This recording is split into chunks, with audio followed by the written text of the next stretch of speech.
In this video, you'll learn how to create PDF documents with Python from scratch.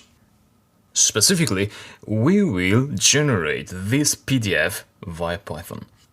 So it's a one-page PDF document that has this picture here. So we will add that with Python.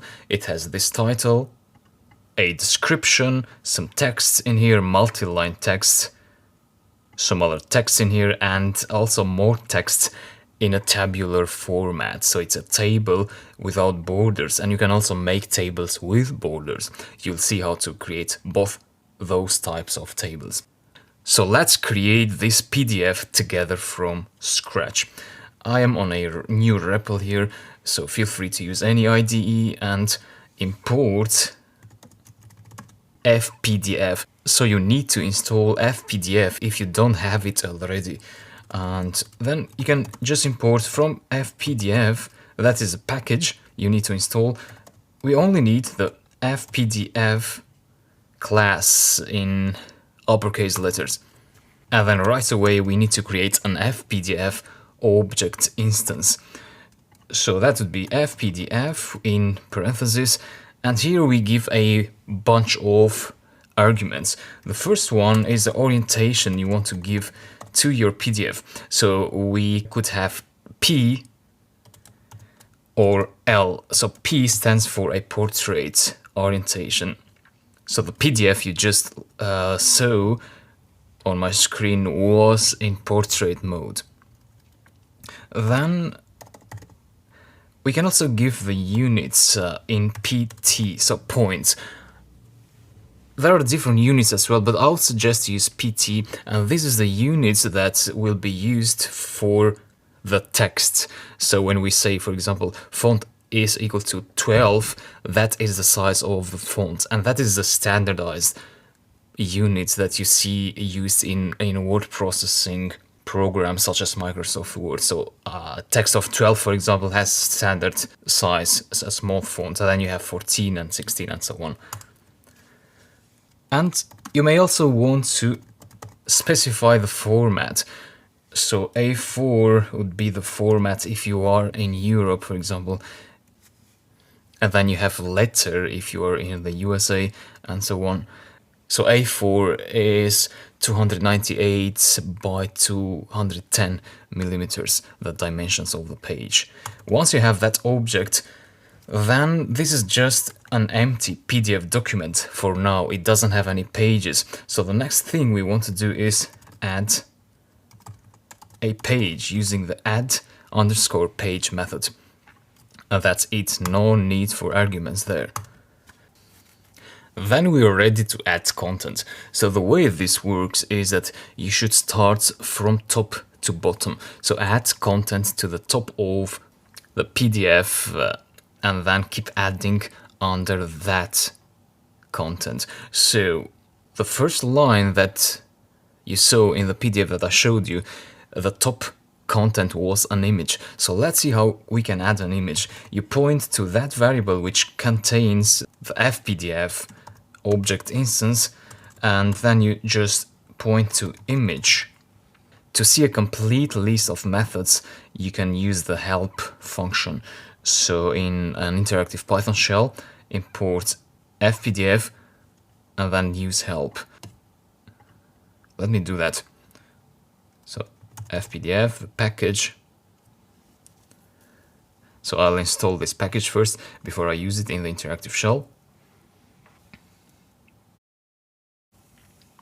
And then just import FPDF.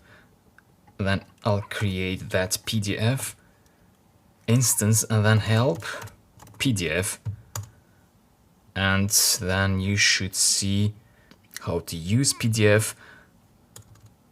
And then you have the methods here, or to see a more cleaner list of the methods, just use dir PDF. So PDF is the variable. And you'll see that image is among those methods. Now the image method, this gets as input the path to the image you want to add. So I'm going to add an image in this project directory, I'm going to upload it from my folders. I have this tiger.jpg image. You can also find this image attached in the lecture resources and then place it in the same directory with your project, so with your main.py file. And then you pass the path to that image. So that is the first argument. There are two more arguments you need to give, and that is the width of the content of the image in this case, and I'll put 80 pt, and the height, output 50. Why? Because I know that this image is 800 pixels wide and 500 pixels high. So I'm trying to keep the same ratio here, not to distort the image. So I'm doing 80 and 50, so the image will be like 10 times smaller than what the original size is. Now, we can keep adding content here and we will do that, but before we do that, I would just like to show you how you can finish the generation of the PDF file. So you can point to the output method and then you define the path, you declare the path you want this PDF to be saved to. So if you just say output.pdf, this PDF will be saved in the same project directory among these files.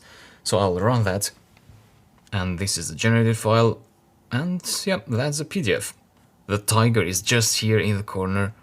Now you might be wondering, what if we want to put the tiger at the very right corner in here? I'll show you how to do that. And you should work with the image method again, and you can play around with the X, and you also have a Y parameter to change the vertical position. So with X, if you set it to 500 pt, I think that should be a good number to place the tiger 500 points to the right. So run again, and that will override the existing output file, PDF file, and you see that the image now is in the right corner. So if you just remove that, it will go again to the left corner. Next, let's add a title, a big heading for the PDF document. So to add text now, you use pdf.cell, and you need to pass a y, which is the width of the cell. So the PDF creation is based on cells. So you add a table and you add cells to that table. Now the width, if you set it to 0, that means that cell will occupy the entire width of that particular row. And the height also of the text, maybe set it to 50 and see what happens. Finally, txt is the argument that contains the text that you want to place in that part of the PDF. So let's say Malayan tiger. We're creating this PDF with data about this kind of tiger. So let's say a biology report, or you could also implement a bill with data about the customer or whatever you need in your job. So this is just an example. Let's execute it like this, but we will get an error because we haven't defined the font just yet. So we see it has something to do with the font. Therefore, before you create a cell, you should define the font of that cell using pdf.setFont. So this method should be above the cell method. And then you say family is perhaps times, is one of the font families. Style, let's set it to bold. You use a capital B for that. And the size of the font, let's say 24 points. Run again. This time I have a type of family, so family. Run again, and we should see the updated output this time. So my lion tiger, it's by default at the left position of this next cell. So we got the image cell in here and the next cell. Let's place it in the center. You do that in the cell itself.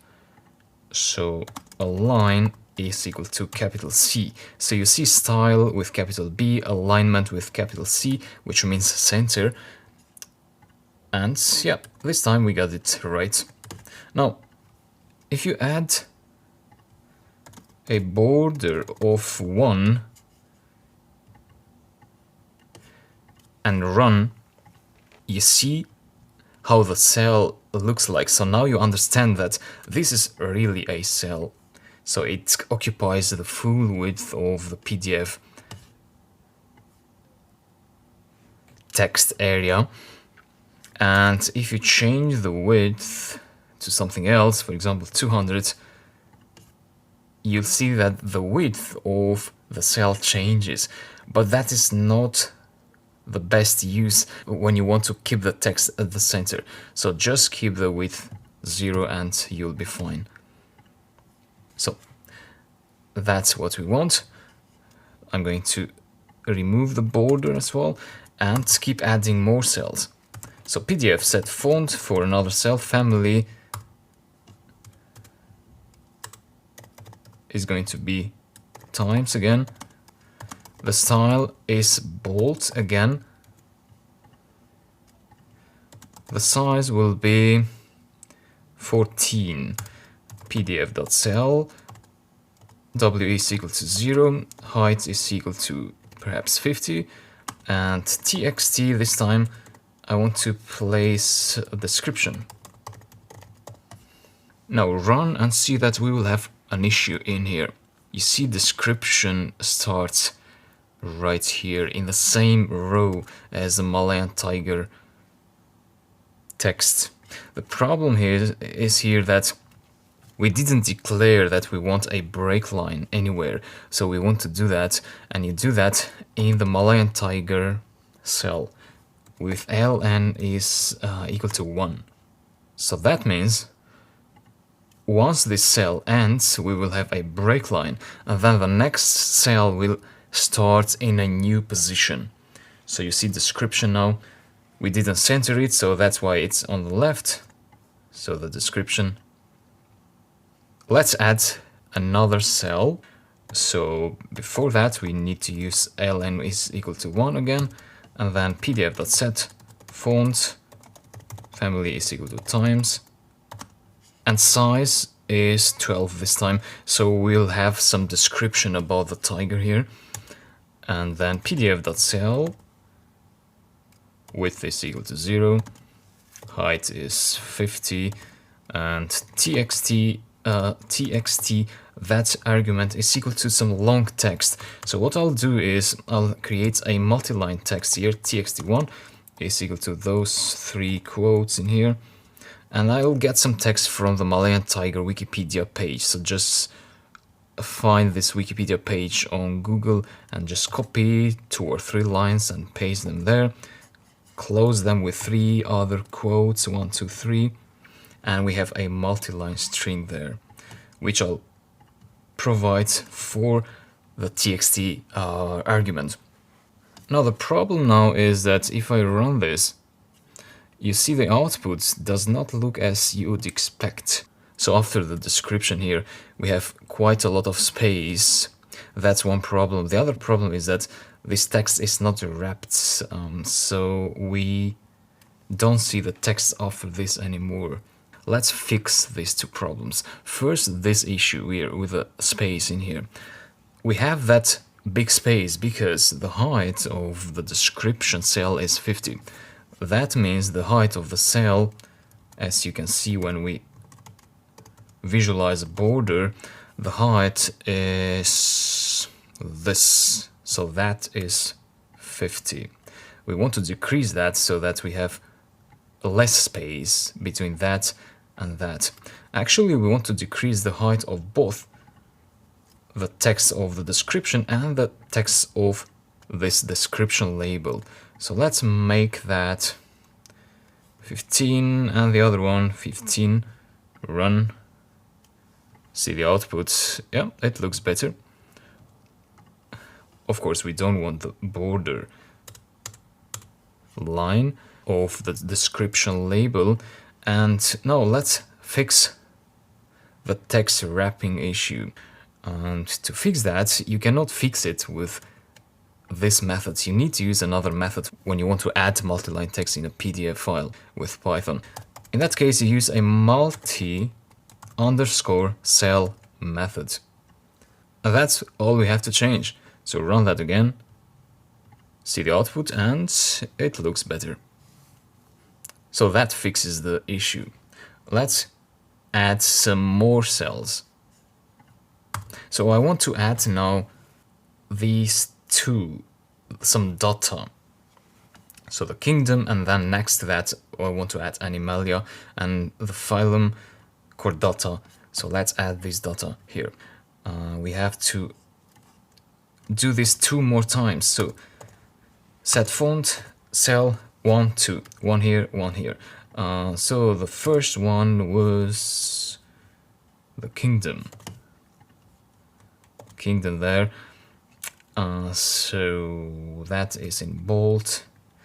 And then after kingdom, we don't want the line. This time we don't want a break line. We want the next cell, which is Animalia. So we want that cell to be just next to that in the same line. So that's why I removed the L1 part. I don't want this to be bold. I'll remove the style completely. And yeah, kingdom. But we have a lot of space because now we need to play around with the width, which is 0. So 0 means the cell expands from here to there, and the next cell starts where the previous cell ends. So let's make the width smaller. A width of 100 should do it for both. Run. See the outputs, and it comes closer. Of course, you can also use